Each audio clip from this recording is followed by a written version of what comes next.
So I'm grateful to be given a space where I can talk about some of the experiences that I've been through over the last 10 years. This focuses around a Kundalini awakening that I went through and how that was similar to a near-death experience. So I went through a tunnel of light experience, but it wasn't because I was in danger, that my life was in danger physically, but it was because I had been focused on a inner meditation very intensely, and that had triggered this near-death-like experience, which was also a type of Kundalini awakening.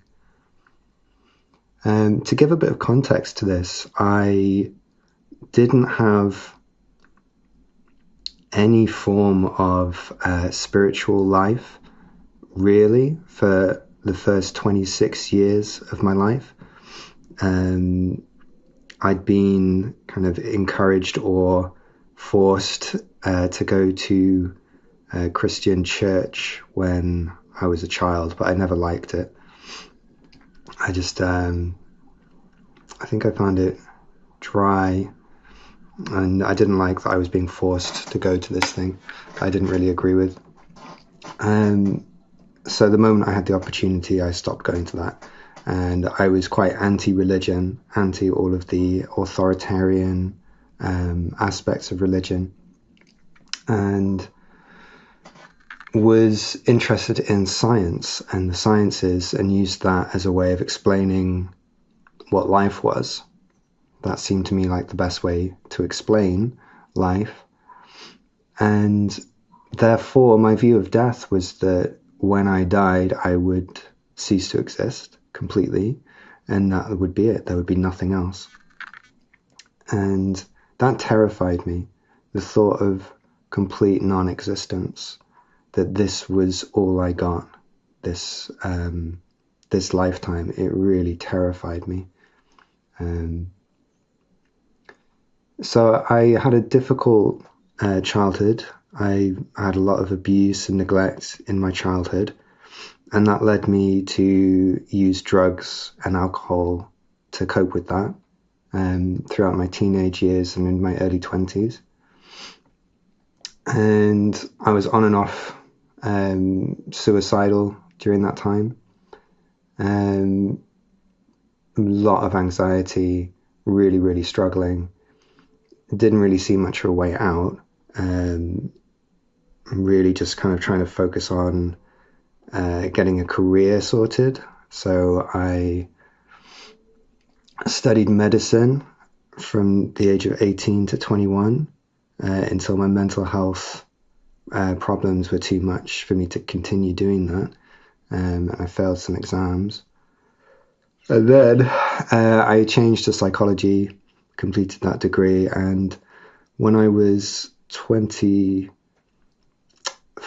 26, I was working as a junior researcher in psychology, and that was when I began to become interested in spirituality, because a friend recommended a spiritual teacher, and I had so little understanding of what spirituality was at that time that I had to Google what spirituality was. I had to literally Google what is spirituality, or spirituality definition, something like that. I knew it had something to do with religion or philosophy, but I didn't really understand. So anyway, with that little understanding, I watched a video by this guy, and I had a really profound transformative experience just from seeing him, because he was emitting such a strong quality of presence. It activated that in me, and even without any prior background in spirituality at all, it was just like a light going off. And I meditated for the first time, and that created this inner clarity in my mind, which I'd never known before. And this was all very, very sudden, just one day. Everything changed. And I then started to be able to sense and see and feel this inner presence. So that kind of took me over, really. From that point on, I realized that I had discovered something that was potentially a way out of the huge amount of suffering that I was in. And a few months later, I discovered the teachings of Ramana Maharshi, who is a Hindu saint from around the mid of the 20th century. And he had written a book, or a book had been written on his teachings, called Nanya, which means "Who am I?" And I read this book, and it was just a very thin book. And I read that, and in there it had this very, very simple practice that he would encourage people to do. And the practice is just to question who you are. Specifically, whenever thoughts arise, to examine to whom are these thoughts arising. So you can look at them and go, okay, I just noticed that thought. Who's having that thought? And if you watch your thoughts in that way, or at least when I watch my thoughts in that way, my mind becomes very still. It's like all the mental noise just kind of backs down. Like the mind can't ask itself that question and also create thought at the same time. And through that examination, who is it who's having these thoughts? My mind became very still, and I believe, and in what I've read, it turns in on itself and it reverts back to its source, which is the true self. So for a period of about a week, I was just focusing on that really, really intensely. It was all I was really doing. Anytime a thought would come up, I would examine it, and I would just look at it, and it would stop. My mind would just go silent, and it reached a kind of rhythm where I would just carry on doing that. And it's almost like it took on a life of its own. Like I didn't need to really try to do it after having done it for a little while. It's like going to the gym or something. Like it just strengthened this muscle, this reflex, and then it became second nature. So I was just doing it all the time. And I was at work as well when I was doing that. So it was, I was pretty quiet at work that week. Yeah, I remember just keeping myself to myself and just really focusing on this. And it was good to do because it wasn't like I was trying desperately to push myself to do it or anything, because it made my mind really peaceful, you know, and being so stressed and holding so much trauma in my body, having a peaceful mind for a while was just like having a break. Like, oh, thank God I can have a rest. Like my mind isn't just spinning and spinning. Like it's requiring a kind of focus, but it's not requiring something really tense. So I was able to just relax, and that it just made life very simple. Like I wasn't stressing about things, I wasn't worrying about what was going to happen in the future, because my mind was just focusing on whether or not a thought was coming up. Anyway, so I focused on that for a week. And just to reiterate, so I was really new to spirituality. I didn't really have much understanding of things. Like, I'd never heard of Kundalini. I think I had heard of near-death experiences, but I don't think I'd ever seen one or like watched an interview with anyone who'd had one. I probably didn't believe in them, to be honest. Like, I was coming to all of this with very, typical mainstream scientific kind of mind. So I didn't believe most of these things were possible. But then one day, about a week into doing this meditation, I was having a dream. And because I was so focused doing this practice, it became something that would carry over into my dreams. So I would often be lucid in dreams, and I'd be conscious during the different states, like moving between different states of being awake and falling asleep and being in a dream. Eventually I'd lose consciousness, but I had way more awareness of like these different stages in between sleeping and waking. But during all of them, I would just be doing this practice. Like, that's how focused it was. It would just be constant.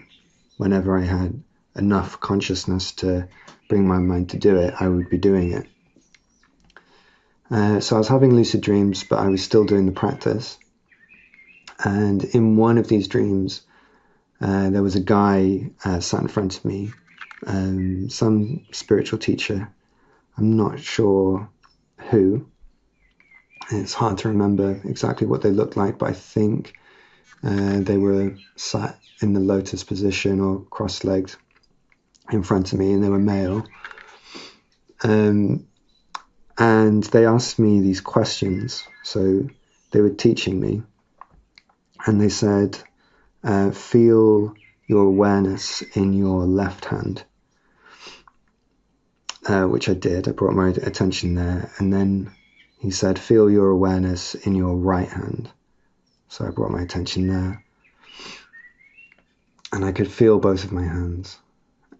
And he said, the hands are different. And I could feel that. Okay, this is my left hand, this is my right hand. They're different. And then he said, the awareness is the same. So the awareness that feels the left hand and the awareness that feels the right hand, it's the same awareness. It's not different. And I became aware of that. So it caused like this shift in my consciousness where I really deeply felt that there is one awareness that senses my left and right hand, and obviously one awareness that senses everything. And it took my mind into that awareness, and it caused some sort of like reaction in my body or mind, where the dream collapsed on itself, which is a strange thing to describe, because I was in a lucid dream, but then that lucid dream kind of collapsed, almost like I was going into a level beyond a lucid dream. And it's as it collapsed. So when I say collapsed, I mean like what I was seeing and experiencing just all kind of disappeared, or like got sucked down into something. And as it did, I felt as if my spine was rotating backwards, like it was suddenly spinning backwards like 360 degrees, like an impossible angle, which was very strange.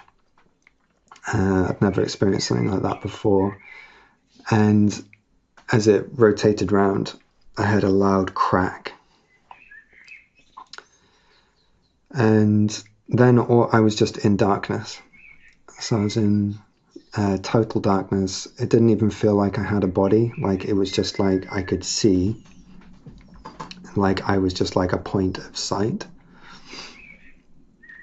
And all I saw was darkness. I didn't really have a sense of kind of space, or, well, not a sense of distance.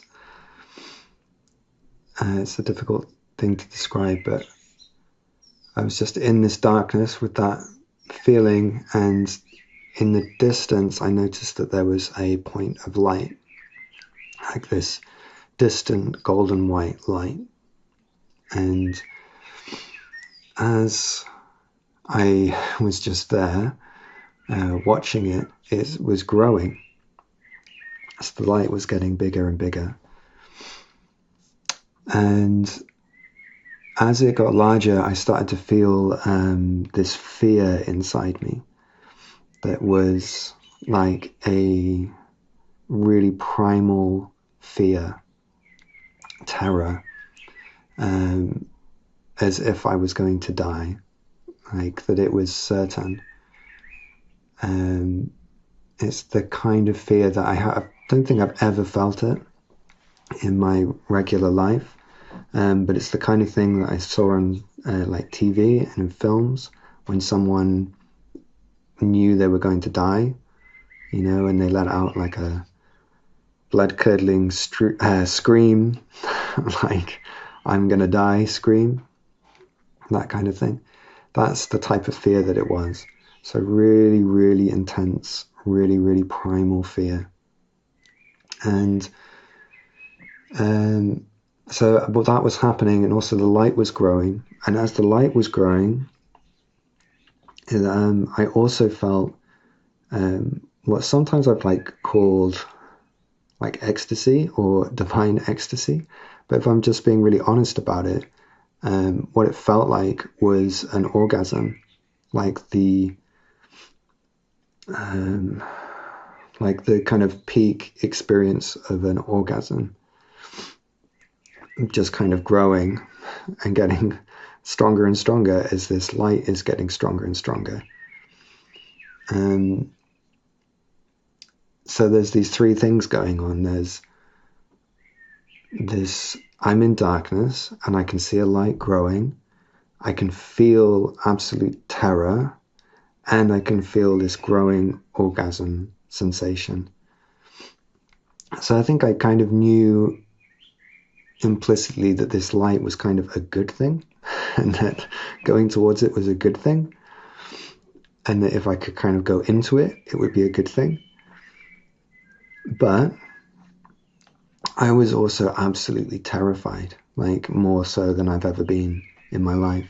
And that's as someone who experiences a lot of anxiety. So yeah, it was very, very intense. And that got more and more so as the light got larger.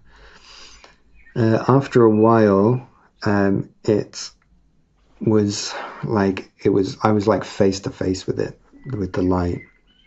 Like it was almost all that I could see.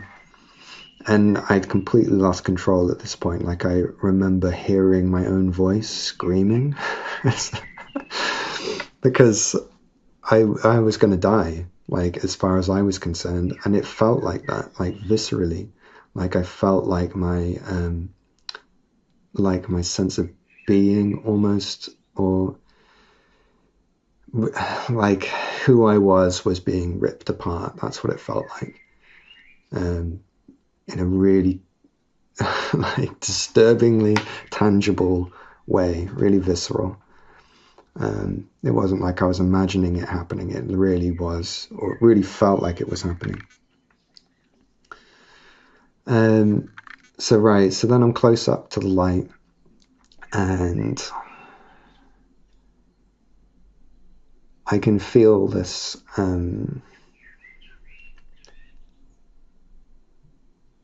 the best word that I have for it is an invitation, like an invitation to cross from this darkness into the light. Like something was inviting me, and there was like a pull or like a gravity that went along like with that, almost like, okay, if you can let go into this little pulling energy that you can feel, you'll cross over. And I was like, if I could kind of translate how I was feeling, it would be something like, okay, that seems really lovely. I would really like to do that. But I don't want to be annihilated, please. And I couldn't, like, the part of me that was afraid it was too strong. And I was like, no, I can't cross over into that. That's absolute madness.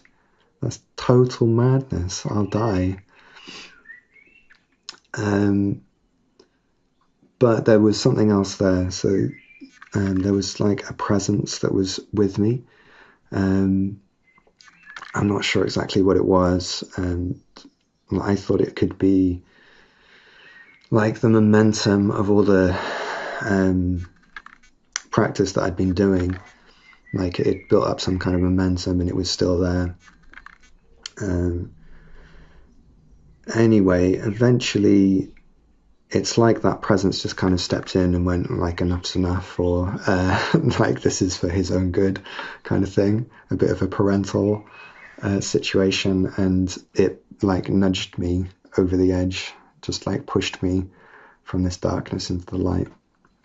And I'm really glad that it did, because don't think I could have done that by myself. And the moment that I crossed over that threshold, all I could see was light. All I could feel was this like peak orgasm sensation, and the fear had completely gone. Like it had never existed. It was just like flipping a switch. It was just completely gone, which was a huge relief. But and this might sound like some sort of like perfect hedonistic dream, to be in this place that is just like sort of light and the sensation of an orgasm. But actually being in a place like that is just extremely intense. Like you don't really, well, I didn't really have time kind of in my mind to really process much of it, because it's just really intense energy. So that's all I was experiencing. So it like felt like I didn't really have a body. I was just seeing light, golden light, like golden white light, almost like there was an ocean of it all around me. And all I could feel was like an orgasm. And it just didn't change. So obviously it's different if we're having an orgasm in our body. Like it's a pretty short-lived experience most of the time. And also you've got other things going on like in your body and stuff that can kind of to some extent kind of distract or muffle that experience. But that wasn't happening. So it was just the orgasm, just the light. And for what seemed like quite a long time, like I don't know how long I was in there, like in that state. But yeah, I'd never experienced anything like that before. Just for it to be that intense and kind of pure for that long was just, yeah, it's not the kind of thing that I would imagine being able to experience just in a regular daily life.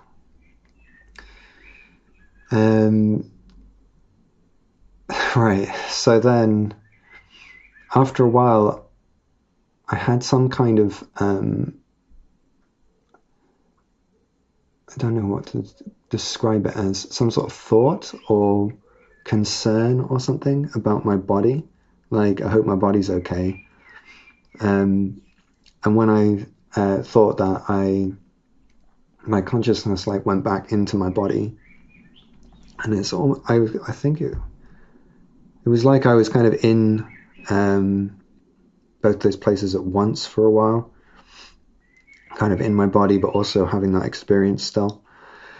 And what I was feeling, my body was like in a really weird posture. Like my spine was way too straight.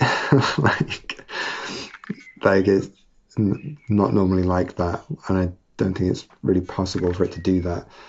So yeah, my spine was in a really weird, very, very straight posture.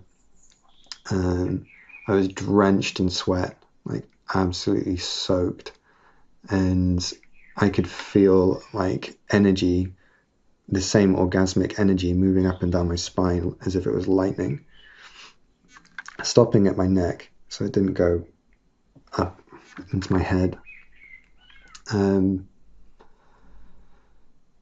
Yeah, and I remember laying there and just feeling this like lightning orgasm energy up and down my spine, and just kind of waiting for it to calm down because I was absolutely knackered, so tired. And even though I was like soaked with sweat, like I just fell asleep. I think I just like passed out, woke up in the morning, and it had calmed down. So that was the main experience, and I hope that I've explained it in a way that kind of demonstrates how it is similar to near-death experiences, because I've read some since this happened, and the tunnel of light experience is something that I've seen talked about quite a lot. I think the only difference was the kind of way that I entered that experience, like that I did it through meditation,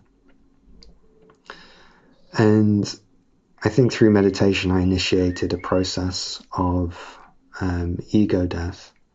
So I was, as far as I'm concerned, I was dying in that experience, and it literally felt like that. Like I feel like I've got a pretty good idea of what happens when we die, or at least, a glimpse of a likely possibility, because it was just so visceral. Since that experience, I had more kind of like aftershocks. So I'd go to bed at night and I'd start feeling the energy arising again from the base of my spine. I remember it spiraling at the base of my spine. And again, at that time, I don't think I knew anything about Kundalini. I really don't think I'd read anything. It was only afterwards that I heard about it. So then like this whole kind of uncoiling of the serpent at the base of the spine, and then it kind of rising. It's like, oh, okay, yeah, I know what that is. So that I kind of had these aftershock experiences where it was the same thing repeating, but it was just like not as intense. It didn't reach the same peaks that it reached the first time. And then I started having things happen which were like pretty unexpected. Like I didn't have any background in spirituality, and I didn't really believe in any of this. So, I was being trained to be a doctor, and I was working in psychological research. Like I was, obviously there are people in those professions who are very open to these kinds of things, but I was definitely not one of them. Like I was very scientifically minded and very kind of rigid in the way that I saw those things as well. And I thought that people who believed in these kind of things were crazy. I'm very, very cynical about all of that. So first of all, to have this experience kind of blew my mind open. I'd had enough experiences that I was starting to believe that anything could be possible. But then because of this experience, like it opened my mind and my energy in such a way that I started to have out-of-body experiences. I won't go into tons of detail, but for me they've always happened through dreams. So I'd be having a lucid dream, and then I just kind of shift into this different state of consciousness and start feeling these sensations that are just very unusual. Anybody who's had them will know what I'm talking about. Just, this very kind of otherworldly, odd stuff going on. Kind of feelings of acceleration in my body. Well, anyway, all this stuff going on. Eventually, I would kind of come out of my body. First few times this happened, I would have beings there who would guide me. First time I didn't see them, but I could feel them, and they were lifting me out. I was traveling through this space, like with these really vivid colors, like more vivid than I've seen in regular life. And these just incredibly vivid, like purples and greens. We're floating through this space, and I could see people like in bubbles, like curled up in bubbles, and I had like this experience, like of it's like I was communicating with these beings that I couldn't even see, but in my mind. So like I would think like, oh, what are those bubbles? And then they would answer in my mind, say like without words, but in a way that I understood, saying, oh, they're dreaming, they're in a dream. And it just made so much sense. It's like, oh yeah, of course they are. Yeah, they're in a dream, no problem. And we just carry on floating up, and eventually I went into this kind of community. There was like this community of beings. And just so funny to think about it, like the way that this all happened. But yeah, there was just this community of beings, and they were just doing their, running around, doing their business. Like they just still seemed pretty active.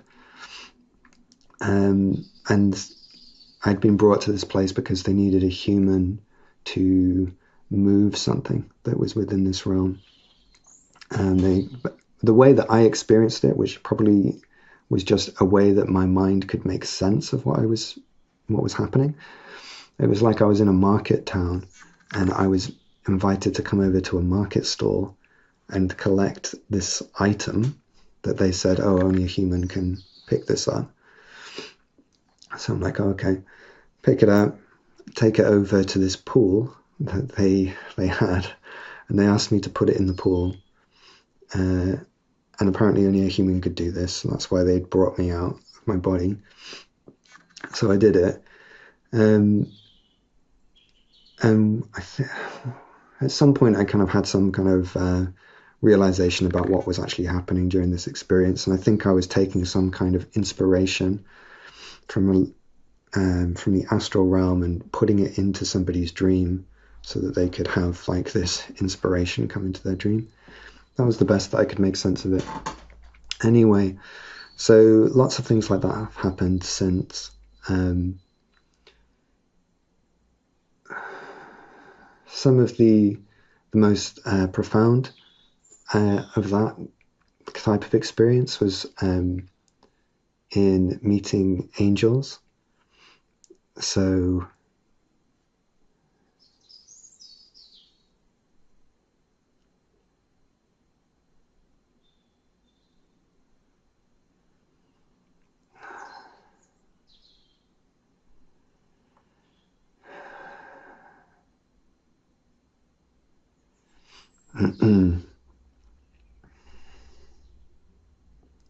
yeah, it's always difficult to talk about.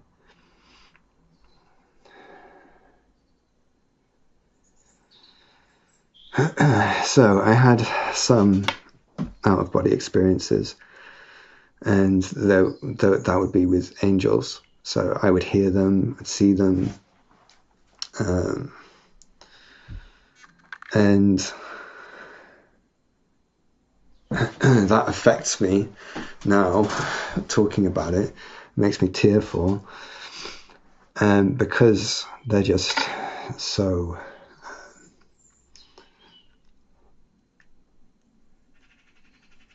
just loving. And it's difficult to kind of express that and why it has this kind of an impact.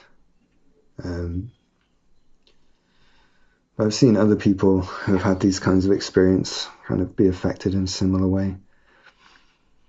I think it's because there's so little love in our realm, or at least in the culture that I'm a part of. There's so little of that. To come in contact with a being that is so pure and loving, just really amazing, just really, really amazing experience to feel so loved and cared for by them. I felt really connected to them, like their family, really, in like more significantly than anything I've really experienced here, to be honest. I feel more like more at home with them and in those places than I do here. And that's a kind of a bit of a bittersweet situation, because it can make life kind of painful being here, but also it's lovely to have been to those places and met those beings, and to know that there's more. Like, I don't have any doubt about that. Like, it doesn't, like, the thought of death isn't something that frightens me anymore. It used to terrify me. Like, the thought of dying, like the specific way that I die, that can evoke fear in me. I hold a lot of fear in my body still, a lot of anxiety, something that is just a constant process that I work on.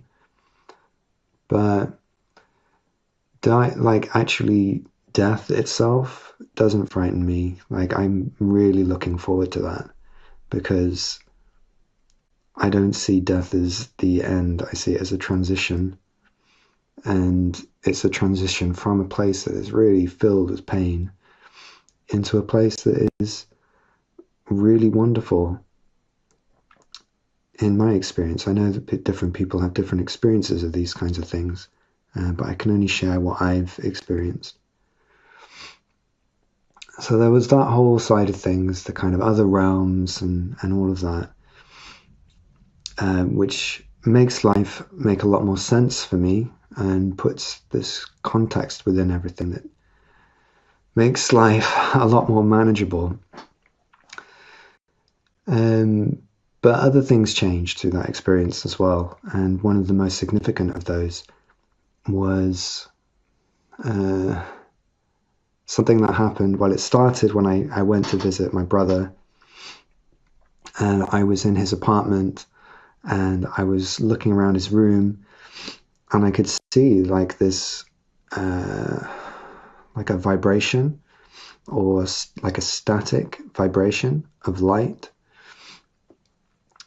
just everywhere, like in my vision, kind of, and around objects. Around every object, I started to see this kind of vibrating radiance of light. It was a bit confusing at first. I didn't really know what that was. But since then, that time in the apartment, it's just always been here. So I see it all the time. Just it's like golden, radiant light around everything, and I can feel it inside my heart.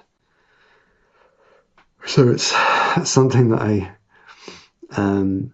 can focus on and feel more deeply. It took me a long time to kind of piece together that what I'm seeing is almost certainly the same light that I went into during that experience. And as I'd read kind of mystical works, and they would talk about the light of being. I've slowly started to kind of put the pieces together and be like, oh, that's what I see. Like, I can see the light of being, like the light of the soul. Because it's always here. Like, it has this quality of being eternal. Like, it just has this kind of unchanging quality. And whenever I just move my mind into it, I can feel it more strongly in a way that's very dependable. Over time, I've noticed things about the way that I experience that light, where it changes. So if somebody is talking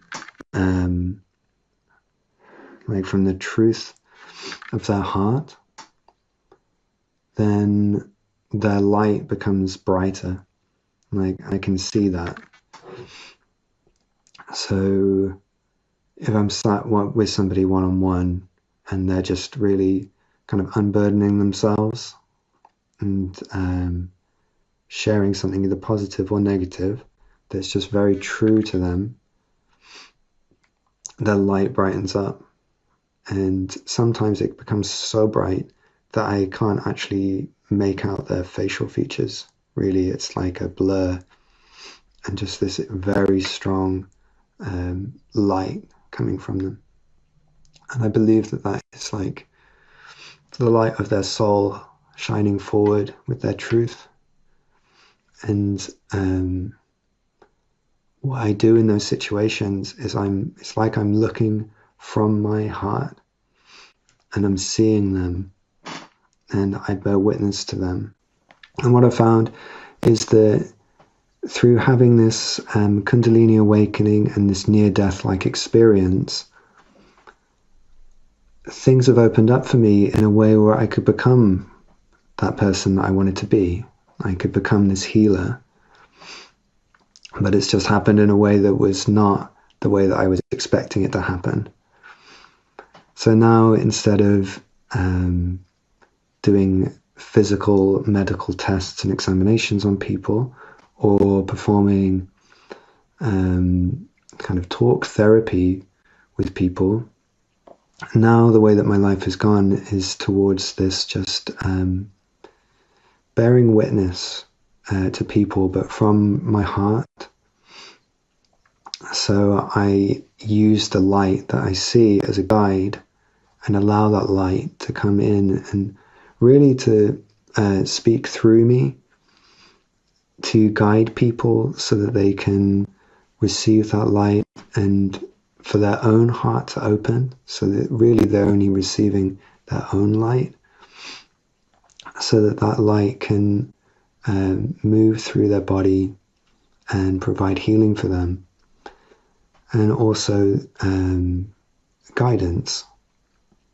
So that's now what I do professionally in my work. And I have sessions with people, and I absolutely love having sessions with people. It just feels like the most natural thing in the world for me.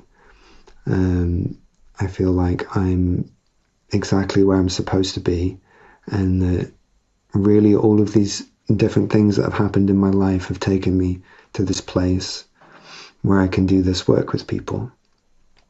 And I'm just amazed to be doing it and to be witnessing the results and seeing people grow and heal and awaken spiritually.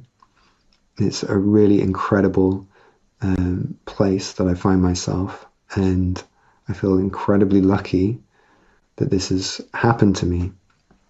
It's taken a lot of work. It's taken a lot of time. As I said, it's been about 10 years since that experience happened. And what I haven't spoken about much is how challenging those 10 years have been. So I've gone through many, many difficult phases during those 10 years. So I was out of work for about 2.5 years. I couldn't work. I was mostly in bed throughout that time. just because this extra layer of light that had kind of come into my life was shining a light on all the parts of me that needed to be cleansed and released. It was a really, really challenging time. I've gone through so many things since then. Had to do tons of work on myself. I was lucky that I was supported by an amazing spiritual teacher for on and off for about 5 years during that time. So that was a huge, huge help. Her name's Fran Bennett, and you can find out about her work if you Google her. So she was an incredible help. But yeah, now I find myself in this place where I'm doing this healing work with people, and I absolutely love doing it. It's just really, really brightens my soul to be doing this work. And if you're interested in booking in a session, you can go to my website. It's www.jackmorrigan.com. You can also look me up on Facebook. You can contact me on there. I'd be happy to answer any questions that you have about these experiences that I've been talking about. And I'll share any other links that I have as well. I'm in a phase of my life where I really want to be talking about these things. It's been a long time of going through them and not really sharing them. To be honest, I've kind of, because these things have become so normal for me, I've forgotten that people don't experience them. Well, obviously some people do, but not most people. So I want to talk about it more because I want to share it with people. It's changed my life in such a positive way, changed my outlook towards death and life, and given so much meaning to so many different things. That I really want to share more about what's happening. And I hope that can inspire something in people. I think with this kind of light experience that I'm talking about, there's almost like a transformation that can happen just through sharing it. Just because when somebody is living in that place, like from that place of light and an open heart, there's a special type of energy that comes from that, and it radiates out from that person. And it has the ability to awaken something inside of us, the people who are listening, and that has a transformational potential. And it's something that I've kind of kept bottled up for a really long time. I haven't really shared. I haven't really had the confidence to share it. But things have been changing for me recently, and it feels like it's the time to be doing it, to be sharing this. So I hope that it resonates with people, because I think we all deserve to have this deep connection to our own hearts.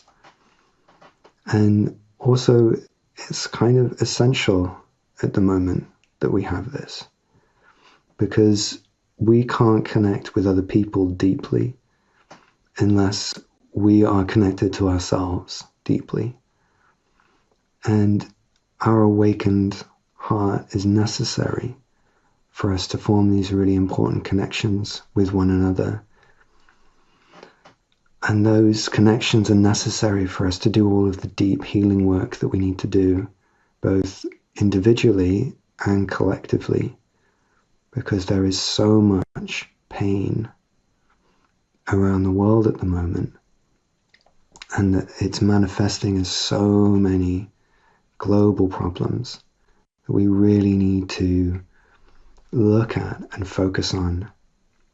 And it's necessary that we have these awakened hearts in order to do that. So that's really what I want to share. I want to share about how to awaken our hearts, how to really meet ourselves and one another, and also to offer my services in aiding people to do that, how they can form their own connection with themselves, to heal, to awaken. And I hope that in doing that, I'll contribute to this arising of consciousness that is happening all over the world at the moment, that so many of us are involved with. So that's my story for now. There's so much more to say. There's really